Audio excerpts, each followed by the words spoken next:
I'm alive and perfectly well. So how did I suddenly become the dead ex my toxic ex-girlfriend could never get over? Not only did she call off her wedding, she turned the ceremony into a memorial service for me on the spot, and even declared that she would remain a widow for the rest of her life. And it all started with a single message from my wife. Back then, I spent 7 years helping my ex-girlfriend build her business from nothing. Yet on the eve of our wedding, she cheated on me. Utterly disappointed, I ended our relationship. 3 years later, she contacted me again, only to invite me to her wedding. At the time, I was on my honeymoon by the sea with my wife. My wife snatched my phone, read the message, and let out a silent, cold laugh. Then she replied, "I'm sorry, but he can't make it. George passed away from cancer last month. His body has already been cremated." I was speechless. Chapter 1. Ignoring my expression, my wife continued typing. "You were the only woman my brother ever loved. Please allow me to offer you his blessing on his behalf. Congratulations on your wedding. I found a bank card among my brother's belongings. It contains the wedding fund the two of you saved together. Consider it his wedding gift to you. Before he passed away, my brother said his greatest regret in life was never getting to marry you, but he will always love you, and he hopes you will be happy forever." After finishing her dramatic masterpiece, my wife tossed the phone back to me. When I saw what she had written, my jaw nearly hit the floor. Anna frowned and let out a cold snort. "What? Are you upset because I lied to her?" I shook my head helplessly. "No, but haven't you noticed that everything you wrote sounds like you're cursing me? Cancer, cremation, dying because I couldn't be with the woman I loved. Did you really have to make my death so miserable?" Anna finally realized what she had done and immediately looked a little guilty. "Should I unsend it?" I put my phone away. "Forget it. It doesn't matter. Had it not been for that message, I would have almost forgotten Willow even existed. After all, our breakup had been anything but pleasant. Willow and I had been together for 7 years. We went from college students to successfully building a company together. I thought we would eventually walk down the aisle, but on an otherwise ordinary day, I found proof that Willow was cheating on me. Devastated, I confronted her. All I got in return was a single, indifferent word. I got bored. Only later did I learn that the man she had cheated with was her first love from her youth. As for me, I had merely been a convenient stand-in, a distraction she used to fill the void left by the men she could never have. I was completely disillusioned. I didn't argue or cling to her. I simply ended the relationship. We had not seen each other since. I had no idea what Willow hoped to accomplish by sending me that invitation today. Was she trying to show off? Or did she simply want to get under my skin? But none of it mattered anymore. Whether it was love or hatred, 3 years was more than enough time to wash it all away. I became lost in thought and unconsciously let out a sigh. Anna assumed I was still angry about what she had done. She poked my wrist. "Hey, don't be mad. I'll apologize to her." "What?" I snapped out of my thoughts. "Apologize for what?"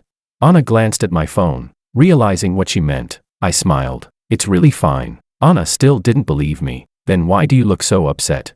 "It has nothing to do with you. I was just remembering something unpleasant." "Oh," Anna replied, right in front of her. I blocked Willow and deleted her contact information. I forgot to do it before. Anna blinked, but she still looked a little uneasy. So I teased her to change the subject. "You were in such a hurry to grab my phone just now. Don't tell me you were afraid I'd actually attend the wedding because you were jealous." "Bah, who's jealous?" Anna finally returned to her usual lively self. She sprang to her feet and snapped, "George, you narcissist." Then she turned and headed toward our beach house. Anna walked across the sand, her feet sinking unevenly with every step. Under the setting sun, the tips of her pale ears were strikingly red. Secretly delighted, I followed her back in an excellent mood. Chapter 2. After showering, I stepped out of the bathroom. Anna was already lying in bed with her back to me. I dried my hair and lay down on the other side of the king-sized bed. There was enough space between us to fit an entire convenience store. Anna and I had entered into a marriage arranged by our families, but that didn't mean there had been no emotional connection between us at all. 3 years ago, after breaking up with Willow, I spent a long time wallowing in misery. My parents had never approved of my relationship with Willow. They said she had never truly loved me, but I refused to believe them. I stayed by Willow's side for 7 years, helping her build her business from the ground up and giving her everything I had. In the end, I still lost everything. To take my mind off the breakup, my parents introduced me to the daughter of an old family friend. Our families were doing business together at the time, so it would have been awkward to refuse.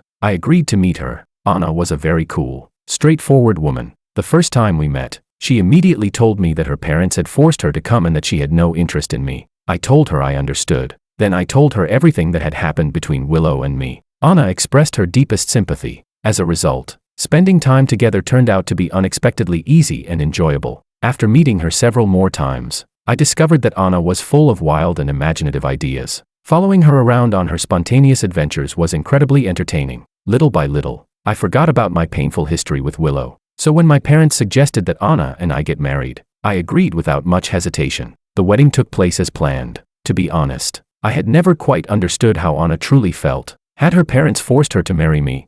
Or had she agreed willingly?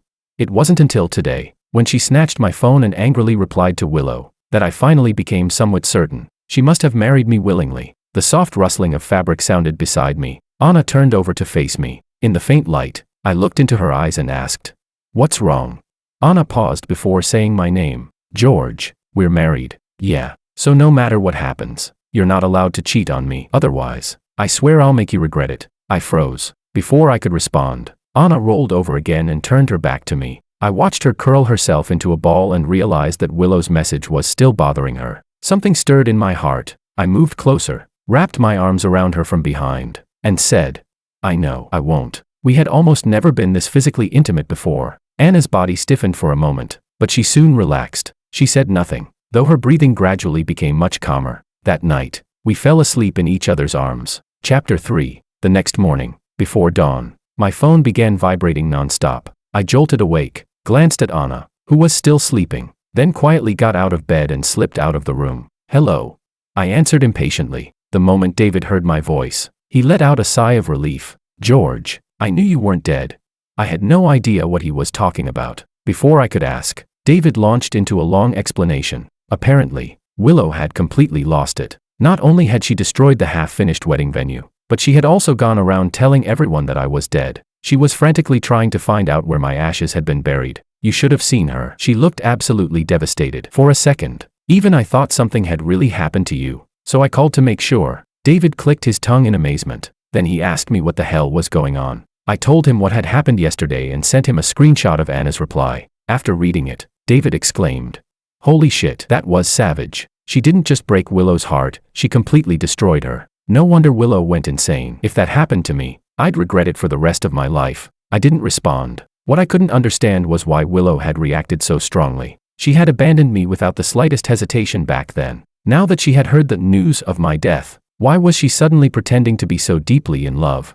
I could still vaguely remember the look in her eyes when she told me she was bored with me, cold and disgusted, as though I were some filthy thing clinging to her that she couldn't wait to scrape off. After our breakup, I had carefully thought back on our relationship. Willow had always treated me with indifference. Late birthday wishes, forgotten anniversaries, and every time I got sick, she only remembered to ask how I was feeling after I had already recovered. There had been countless moments like that, but I hadn't thought much of them at the time. After all, she treated everyone else the same way. I had assumed she was simply distant by nature. That was until I saw her with the men she truly loved. Her eyes curved whenever she smiled, and the tenderness and affection in them seemed ready to spill over. That was when I finally understood. Willow wasn't naturally cold. She simply had never cared about me, and in that moment, I truly let her go. "George, what are you thinking?" "What do you mean?" David sounded anxious. "I mean Willow. You still had her contact information saved. Don't tell me you still have feelings for her." He didn't finish the sentence, but I understood. "You're overthinking it." The fact that I hadn't deleted Willow's contact information was purely an accident. The account I was using now was one of my many secondary accounts. My main account had become unusable because it was flooded with too many messages. The contacts on this account were a complete mess, and I had never bothered sorting through them. I hadn't expected Willow to be among them, but it wasn't that surprising. Back then, I had nearly 800 alternate accounts. To make sure I never missed a single message from Willow, I had added her on every one of them. When David heard the explanation, he finally relaxed. Before hanging up, he hesitated. "What should we do if Willow asks us about you?"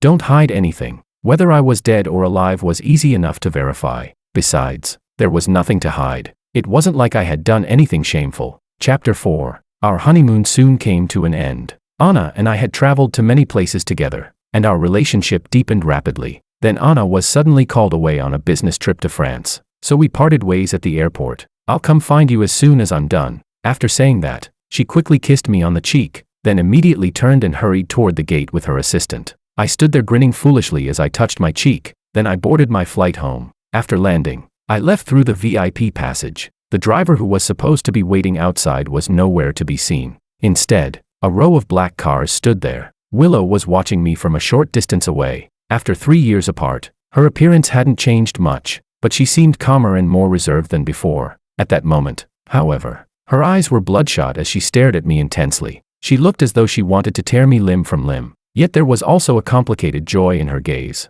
as if she had recovered something she had thought was lost forever. I glanced at her once, then looked away. As I tried to contact my driver, I walked straight past her. The driver wasn't answering his phone. I was already getting irritated when Willow suddenly grabbed my sleeve. "George, you got what you wanted." I stopped and turned to look at her with a frown. I had no idea what she meant by that out-of-nowhere accusation. I said nothing and tried to pull my sleeve free, but Willow tightened her grip. Her eyes were red, seeming to understand my confusion. She twisted her face bitterly. "Those messages you sent, you did it to get revenge on me, didn't you? Well, congratulations, you succeeded. I haven't slept properly for days because I thought you were dead. I even destroyed my own wedding with my bare hands. Are you satisfied now?" My frown deepened as she spoke, but I waited until she finished before replying. "You're overthinking it. I wasn't trying to get revenge on you. Those messages were an accident." Willow clearly didn't believe me. What kind of accident involves typing out that much? "It has nothing to do with you." I had no desire to explain myself, so I turned to leave. Willow's expression hardened, and she ordered her men to drag me into one of the cars. That made me furious. I broke free and shouted, "Willow, what the hell are you doing?" Willow looked at me with a cold smile. "Isn't this exactly what you wanted? You ruined my wedding because you wanted us to get back together, didn't you?" Holy shit. I was stunned by how delusional she was. How had I never noticed before that she was such a narcissist? After a moment, I took a deep breath and looked at her. "Willow, you really are imagining things. First, you were the one who contacted me. Second, I already explained that those messages were sent by accident. Third, I'm married now, and I'm no longer interested in you." For a moment, Willow's expression went completely blank. She stared at me in disbelief. "You're married?" Before I could answer, she suddenly seized my shoulders. Her manicured nails dug painfully into my skin. I removed her hands, my expression calm. "Why would I need to lie to you?" "Because you wanted to ruin my wedding to Makoto." Chapter 5. Makoto was the man Willow had truly loved all along. They had grown up as childhood friends and next-door neighbors. Makoto was 1 year older than her, and Willow had secretly loved him from an early age. After graduating from high school, she decided to confess her feelings, only to discover that Makoto already had a girlfriend. She had no choice but to give up. Even so, she followed Makoto to the same university. There, she watched helplessly as he and his girlfriend enjoyed a loving relationship. It caused her unbearable pain, but there was nothing she could do. That was when I appeared. For me, it was practically love at first sight. Willow was exceptionally beautiful and academically gifted. Her only flaw was her cold, distant personality. Because of that, she was always alone at school and usually went everywhere by herself. Once, I happened to see her feeding the stray cats on campus and talking to them as though they could understand her. It was completely different from her usual aloof demeanor. She looked kind of adorable. The moment that thought crossed my mind, I knew I was done for. I didn't hesitate or play games. I immediately began pursuing her. At first, Willow refused to accept me. It was as though she were surrounded by an impenetrable wall of glass, leaving me northwest chance to get close. Then one day, there was a torrential downpour. Willow hadn't brought an umbrella and was stranded in the library. Just as I arrived to find her, a deafening clap of thunder exploded overhead. Willow screamed and curled into a ball, drawing the attention of everyone nearby. It was the first time I had ever seen her so frightened and vulnerable. Without thinking, I rushed over and wrapped my arms around her. Then I took her somewhere quiet so she could calm down. Once she had recovered, Willow told me she was terrified of thunder. After that day, we somehow became much closer. Willow even began asking me out herself. I was ecstatic and never stopped to question why. It wasn't until after our breakup that I finally learned the truth. Willow's mother had been unable to cope with her husband's infidelity. On a stormy night, she took her own life, and Willow was the one who found her. Makoto had rushed in and covered Willow's eyes. What happened in the library that day had reminded her of Makoto. She had seen his shadow in me.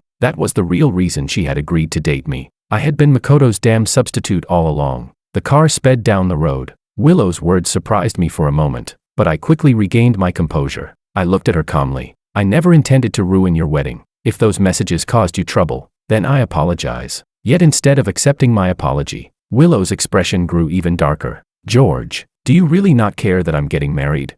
"I don't." She stared into my eyes. There was no forced indifference or pretense in them. Every word I said was true. Willow's expression darkened. After a brief silence, she asked, "What if I regret it?"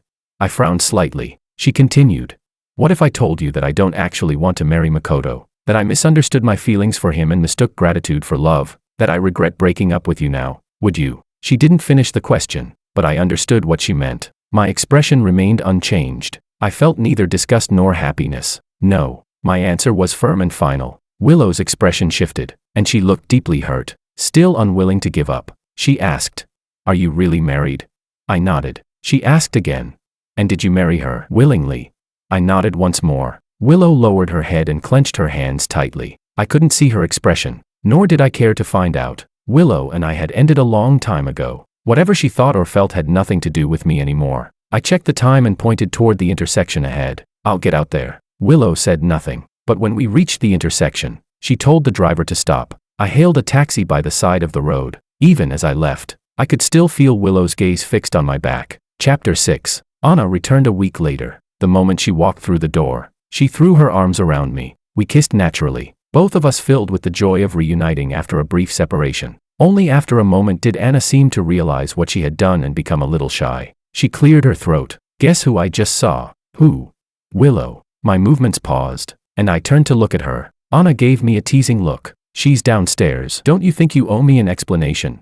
I smiled and led her over to the sofa by the hand. I really admired Anna's personality. Whenever something bothered her, she addressed it directly instead of bottling it up. That saved us from a great deal of misunderstanding and suspicion. I told her what had happened at the airport. Anna rubbed her chin thoughtfully. "It looks like Willow still has feelings for you." I raised an eyebrow but said nothing. "Why aren't you reacting?" Anna asked. "How am I supposed to react?" Anna couldn't come up with an answer. She lay down with her head resting on my lap. "Whatever, as long as she doesn't interfere with our lives. I don't care." I wrapped my arms around her and murmured, "Yeah." Anna hadn't rested properly during the flight. After a quick wash, she went into the bedroom to sleep. I waited until she had fallen asleep before walking into the living room. Looking down through the floor-to-ceiling windows, I saw countless cars below, tiny as ants and impossible to distinguish from one another. I took out my phone and dialed a number. The call connected quickly, but no one spoke. My voice turned cold. "Willow, I know you're listening. I don't know what you're trying to do, but stay out of my life. More importantly, do not appear in front of my wife and give her any reason to misunderstand. Consider this both a request and a warning." Willow still said nothing, but I could hear her breathing slightly faster on the other end. I didn't say anything else and ended the call. I glanced toward the bedroom, and my expression softened. The reason I had treated Willow with such indifference before was simply that she was no longer worth any emotional reaction from me.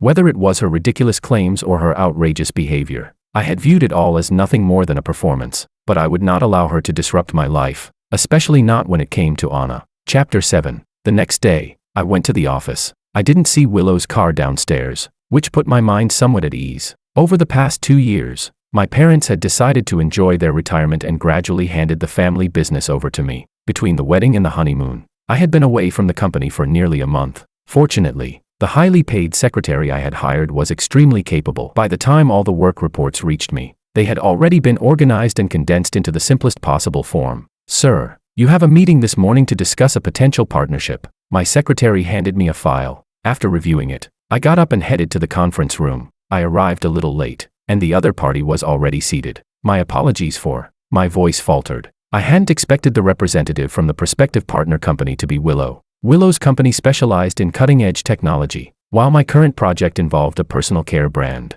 The two industries had little to do with each other. As for why Willow had gone out of her way to get involved, I could more or less guess. Keeping my expression neutral, I took my seat. After both sides shook hands, the discussion began. Willow showed no unusual emotion. However, when we finalized the agreement, she voluntarily offered us more favorable terms. I accepted without hesitation. Whatever her motives were, only a fool would turn down easy money. After the meeting, I returned to my office. Not long afterward, my secretary knocked and came in. "Sir, Ms. Lou would like to see you." I agreed. When Willow entered, I was chatting with Anna. She had said she was going to cook dinner herself tonight and reminded me to come home on time. I replied with a sticker of a kitten hurrying home. "George." Willow called my name. I put away my phone and gestured for her to sit on the sofa. She looked at me with a complicated expression. I broke the silence first. "Thank you for offering such favorable terms during the meeting." "There's no need to thank me. It's something I owed you from back then. When we broke up, I had wanted to cut all ties as quickly as possible, so I sold my shares to Willow for far less than they were worth. That instantly made her the company's largest shareholder, even based on the company's valuation at the time. The concessions she had just made did not amount to even 1/10 of what I had lost. That was one reason I could accept her offer with a clear conscience. When I remained silent, Willow continued. I was the one who wronged you back then. Do you still hate me? I fell silent for a moment. To be honest, I had hated Willow with every fiber of my being back then. But now, when I thought about the past, I felt nothing at all. It was merely an unpleasant chapter in my life. There was no reason to keep dwelling on it and making myself miserable. I wouldn't say I hate you, but I don't want to see you again either. The moment I finished speaking, all the color drained from Willow's face. Her lips trembled. I only want to make it up to you. I had never heard Willow speak in such a humble, almost pleading tone before. When we were together, I had always been the one at a disadvantage. To put it bluntly, I had been quite the simp. Once, Willow wanted to try a wildly popular jiggly cake from a shop near our university. I got up at 6 in the morning and stood in line just so she could eat it before her first class. But after 2 bites, she got tired of it, so I finished what she left behind. Later, when we started our business, my parents kicked me out because I refused to break up with Willow. They froze all my cards and even ordered my friends not to help me. Willow and I lived in a basement apartment. Every day, we ate plain noodles with 1 egg each. I had never endured that kind of hardship in my entire life. Yet instead of complaining, I had actually been happy. After our breakup, I got drunk and told David about it. He mocked me for being a hopelessly love-blind idiot. But I had never regretted loving her so deeply. In my view, when you loved someone, you should give them everything without holding back. Unfortunately, I had simply given my love to the wrong person. I looked at Willow. I had no idea what had gotten into her. She had suddenly abandoned the man she claimed was her true love and decided she wanted her ex back. But I didn't care. I spoke calmly. Then please stop appearing in front of me. After that, everything between us will be settled. Chapter 8. The next time I saw Willow was at a birthday banquet half a month later. People usually attended events like this with their partners. Anna happened to be free, so she came with me. Shortly after we entered and exchanged a few greetings, I caught sight of Willow from the corner of my eye. She had brought a man with her, but he wasn't Makoto. He was very young and looked vaguely like some up-and-coming actor. I couldn't help feeling puzzled. Had Willow and Makoto really broken up? Anna noticed it too. She discreetly pinched my waist and whispered, "That man with Willow isn't Makoto, is he?" I looked at her curiously. "You know what Makoto looks like?" Anna cleared her throat, looking slightly embarrassed. I might have done a tiny bit of investigating. When? Before our wedding. Anna widened her eyes, trying to make herself appear more assertive. "Even though you personally told me everything about you and Willow, you used to love her so much. Since we were going to get married, of course I had to investigate everything thoroughly to avoid any future misunderstandings." Her voice grew quieter as she spoke until it became a mumble. She apparently felt a little ashamed of investigating someone behind their back. I didn't mind at all. In fact, I was delighted. The fact that Anna had done that proved she had already cared about me before we got married. So it turned out our feelings had been mutual after all. I took her hand and kissed the back of it. "It's fine. I'm actually pretty happy about it." Anna was startled by my action. She glanced around nervously, but made no attempt to pull her hand away. Mrs. Liu and his wife certainly seemed deeply in love. Hearing the voice, I turned around. To my surprise, it was the young actor who had come with Willow. Smiling brightly, he raised his glass to us. "I heard the two of you are newlyweds. I wish you a lifetime of happiness." The moment he finished speaking, instead of anyone joining in, the people around us exchanged strange looks. Willow stood a short distance away, her expression unreadable. Many people in our social circle knew that Willow and I had once dated. Even the reason for our breakup was no secret, and with a little digging, anyone could find out why Willow had suddenly lost control and destroyed her own wedding not long ago. As a result, the drama between Willow and me had become the hottest gossip in the circle. Some claimed that Makoto and I had each been her true love at different times. Others said Willow had never gotten over me. Some insisted that I had been Willow's real true love all along. There were even people saying Willow was now desperately chasing the ex she had cruelly discarded. Others were placing bets on whether I would abandon Anna and rekindle my relationship with Willow. But everyone only joked about it in private. No one dared bring it up to my face. I couldn't tell whether this young actor was genuinely clueless or simply stupid. He had come as Willow's date, yet openly congratulated Anna and me on our marriage. Wasn't that practically slapping Willow across the face? Everyone wore a different expression as they waited to see how I would respond. I remained silent. Willow showed no intention of rescuing him from the awkward situation either. The young actor finally realized something was wrong and looked nervous and confused. At that moment, Anna reached out and accepted the glass. She smiled lightly. "Thank you." Then she took a small sip. "I have a director friend who's currently developing a TV adaptation of a popular novel. I think there's a supporting role that might suit you. You should audition for it." The young actor's face immediately lit up. Thank you, Mrs. Liu. Anna then raised her glass toward everyone and smiled gracefully. Today isn't George's and my event, so we shouldn't steal the birthday celebrant's spotlight. We'll host a separate banquet for everyone another day, and when that happens, no one will be allowed to leave without offering us a few blessings. Her response was both polite and playful. It instantly broke the stifling atmosphere. Everyone around us laughed and readily agreed. Only Willow's expression darkened considerably. The young actor walked over and excitedly said something to her, but she responded with an icy glare. He immediately looked bewildered and helpless. Anna watched them leave and let out a cold snort. If she wanted to know whether our marriage was happy, she could have just asked. Using someone else as a pawn to test us. What a cheap trick. Then she pinched my waist again. This is all because of your crazy admirer.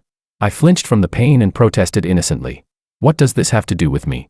Anna ignored me and turned away to chat with some acquaintances. Before leaving, she shot me a glare. Don't talk to me again until the banquet is over. Take that time to reflect on what you've done. I was speechless. Chapter 9. After making the rounds and drinking with everyone, the alcohol began to hit me. I found a quiet balcony where I could take a break. Suddenly, the sound of an argument came from the room next door. My hand paused as I raised my cigarette. I recognized one of the voices as Willow's. The next second, the door behind me flew open. Willow strode out in her high heels, her expression dark. A man followed close behind her. I glanced at him and recognized Makoto. I was somewhat surprised by how he looked now. I had met Makoto back in college. At the time, he had been a handsome, refined young man, clean-cut, occasionally wearing glasses, gentle and easygoing with everyone. He had been exactly the type young women found irresistible, but the Makoto standing before me now had gained quite a bit of weight and wore thick black-framed glasses. Perhaps because he had come in a hurry, his clothes didn't fit him properly. His hair was messy and unkempt as well. Standing beside the glamorous Willow, he looked, to put it bluntly, like a toad beside a swan. The two of them had clearly been arguing fiercely. There was a distinct handprint on Makoto's face. He cursed at her. Willow was about to fire back when she suddenly noticed me standing on the balcony. The words caught in her throat, and she stopped walking. Makoto immediately caught up with her, his face twisted with rage. Willow, stop right there. You were the one who seduced me back then and ruined my relationship with my girlfriend. You promised you'd marry me, so what the hell do you mean by backing out now? And you think you can just pay me off? That pathetic amount of money wouldn't even satisfy a beggar. I'm telling you, you're marrying me whether you like it or not. Otherwise, you'll regret it. With every word he spoke, Willow's face grew paler. By the end, she looked ashen. She stared at me in panic, seemingly wanting to explain herself. I didn't look at her. I turned around and left the scene. Whatever Willow's reason for cheating had been, it had nothing to do with me anymore. Just as I was walking past them, Makoto happened to catch sight of my face. He froze. The next second, he released Willow, lunged forward, and grabbed me by the collar. George, I finally caught you. This is all your goddamn fault. I knew there had to be a reason that bitch Willow had been acting so strangely toward me lately. She barely cared about planning the wedding and spent every day distracted. So she was thinking about you. You sent one fake message saying you were dead, and Willow completely lost her mind. She destroyed the wedding venue and turned me into a laughingstock in front of my relatives, friends, and co-workers. Have you two been having an affair behind my back this whole time? Willow broke up with you because of me back then. You must have hated me for it, but let me tell you something. The only reason Willow ever dated you was because you did exactly what I once did. She was afraid of thunder, and you happened to be there. When she looked at you, all she saw was me. You actually thought she loved you. Makoto roared in my face. His features were twisted with fury, and his eyes looked ready to burst from their sockets. He sprayed spit all over my face, making my stomach turn. Before I could do anything, however, someone slapped him hard across the face. Willow stood there with her hand raised, glaring at him furiously. Shut your mouth. You're not even worthy of being compared to George. He suffered with me and helped me build my company from the ground up. All you ever do is ask me for money like a parasite. I've had enough of you. My refusal to marry you has nothing to do with George. You're the one who disgusts me. Makoto turned his head back toward her with a cold sneer. So I'm trash.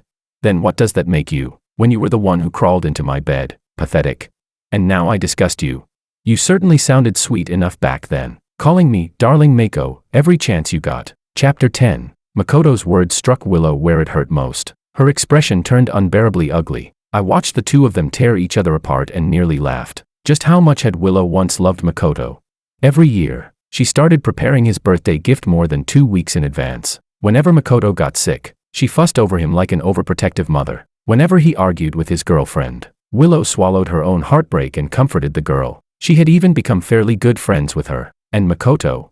Despite already having a girlfriend, he shamelessly accepted everything another woman did for him. Then he dressed it up with the excuse that they were like brother and sister. His girlfriend and I had both been pathetic fools, too blind to notice the inappropriate intimacy and obvious chemistry between them. But now, I looked at the way Willow stared at Makoto. It was exactly the same way she had looked at me when we broke up. Disgusted, irritated, and cold. It turned out that once the person she had longed for finally became hers, he was nothing more than a faded old dream. Now, I was grateful Willow and I had broken up. She had always been selfish and cold-hearted. Willow noticed the look in my eyes and immediately panicked. She reached for my arm. George, let me explain. It's not what you think. I immediately dodged her touch. The disgust on my face made her go deathly pale. There's no need to explain. I don't want to hear it. I'm not thinking anything. This is between the two of you and has nothing to do with me. I already told you that there's nothing left between us. Makoto burst out laughing beside us. See that, Willow?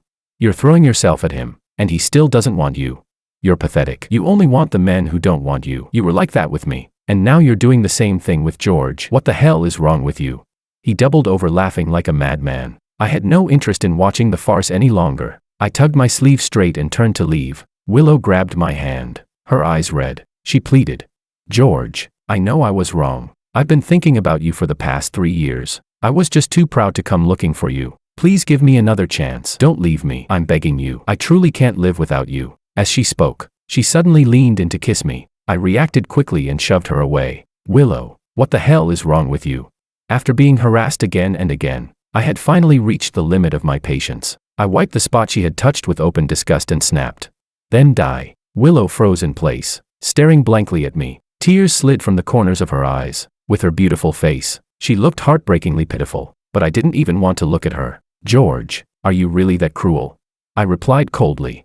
You brought this on yourself. Chapter 11. For a long time after that, I didn't see Willow again. Then Anna found out she was pregnant. Both our families were overjoyed and practically treated her like royalty. My parents even canceled their travel plans and bought a house in our residential complex. They came over every day, unable to resist fussing over Anna. Ugh, my waist has already grown by 2 centimeters. Anna sighed as she turned from side to side in front of the mirror. Both sets of parents keep feeding me non-stop. Am I going to turn into a pig before the baby is even born?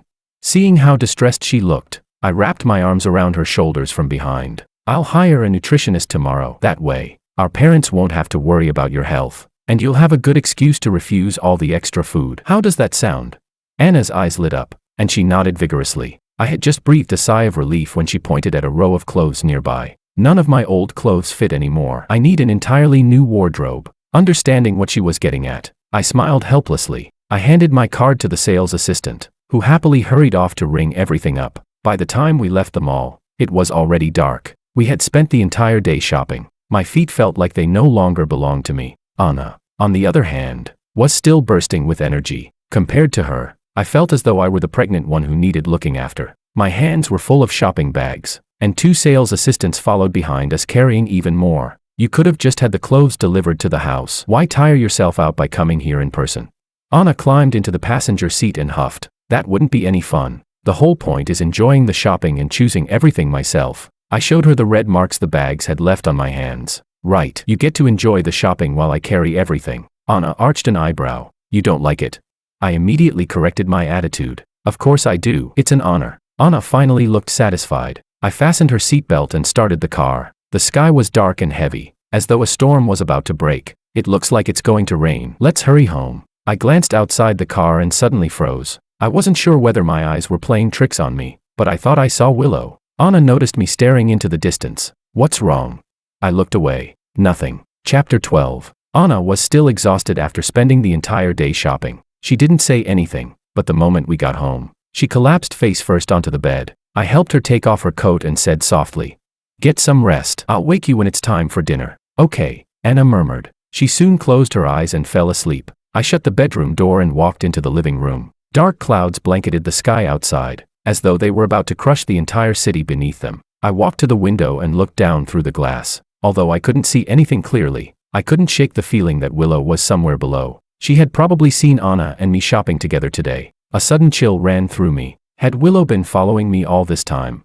I wasn't afraid for myself, but I was afraid she might do something to Anna. As far as I knew, Willow had never been an extreme or irrational person, but Anna was pregnant now. She and our child were the two most precious people in my life. I couldn't afford to take any chances. After thinking it over, I called Willow. As expected, she answered almost immediately. I got straight to the point. Willow, I saw you at the mall today. There was a long silence on the other end. She didn't deny it. I knew I had been right. A wave of anger surged through me, but I forced it back down. Willow, don't do this again. Nothing you do will change the way things are. And stay away from Anna. She means everything to me. If anything happens to her, I don't know what I might do. Do you understand?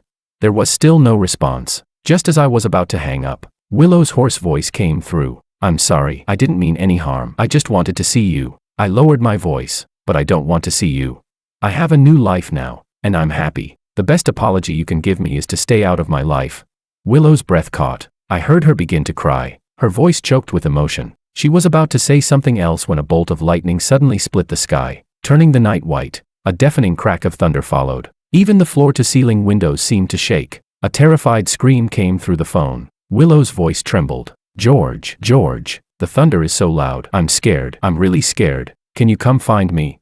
Please save me. For a moment, I seemed to see the library from 10 years ago. Willow had been curled up alone in a corner. Back then, I had rushed toward her without hesitation. But now, my expression remained completely indifferent. That has nothing to do with me. I turned toward the bedroom door. My wife is afraid of thunder too. I need to stay with her. Willow fell silent. I ended the call and walked into the bedroom. Anna hadn't woken up, but in her sleep, she had instinctively wrapped the blanket more tightly around herself. I walked over, lifted the covers, and climbed into bed. Anna wrapped her arms around me, and the tension between her brows gradually eased. My phone vibrated once. A text message appeared on the screen. It came from an unknown number. There were only 2 words. I'm sorry. Goodbye. Bonus chapter. The next time I heard anything about Willow was 3 years later. I was reading a story to my daughter. She had inherited Anna's looks. Her large, round eyes made her especially adorable whenever she smiled. She reached for the book in my hands. When I refused to give it to her, she immediately looked as though she were about to cry. Helpless,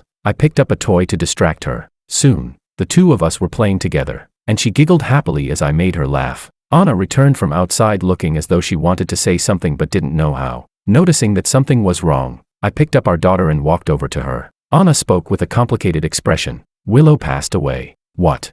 At first, the name didn't register. After a moment, I asked, what happened? Willow had moved abroad 3 years ago. Anna sighed. Cancer. I heard she underwent treatment for a long time, but she had no will to live. In the end, even the doctors couldn't save her. Cancer. I remembered the message Anna had sent all those years ago. I never expected her words to come true. The only difference was that I wasn't the one who had gotten cancer. No wonder Anna looked like that. I kissed her cheek and said softly, it's okay, it wasn't your fault. Anna nodded. I know. I just feel a little unsettled. I guess we really shouldn't say things like that carelessly. She patted her cheeks to pull herself together, then turned and headed into the kitchen. She said she had recently been experimenting with a new dish and wanted to make it for us. I continued playing with our daughter. Just then, the computer chimed as a new email appeared. I froze when I saw the sender's name. It was Willow. After hesitating for a moment, I deleted the email without opening it. Since there was nothing left between us, there was no reason to leave behind even the slightest lingering attachment.